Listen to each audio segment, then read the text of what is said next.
దేవుని యొక్క వాక్యము ఏం చేస్తుందండి? బ్రతికిస్తుంది, బాధల్లో నెమ్మదిని కలిగిస్తుంది. ఒక వాక్యం, ఒక మాట, దేవుని యొక్క మాట నీ బ్రతుకును మారుస్తుంది, నీ బ్రతుకులో నెమ్మదినిస్తుంది.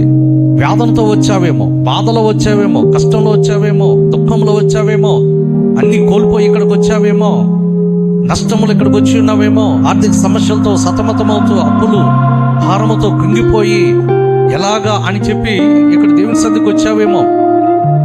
ఈ మధ్యాహ్న సమయంలో దేవుడు నీతో మాట్లాడుతున్నాడు. దేవుని యొక్క ఒక మాట, ఒక వాక్యం నీ బ్రతుకును వెలిగిస్తుంది. దేవునికి స్తోత్రం, హల్లెలూయా. దేవుని యొక్క వాక్యం అంటండి చీకటిలో ఉన్న వారికి వెలుగును కలిగించేది దేవుని యొక్క వాక్యం. నీ హృదయంలో నెమ్మది లేకుండా అటు ఇటు కొట్టుకులాడుతున్నావేమో, కలవరపడుతున్నావేమో, దిగులు పడుతున్నావేమో, ఈ క్షణాన దేవుడు నీతో మాట్లాడును గాక. హల్లెలూయా. దేవుడు నిన్ను దర్శించును గాక.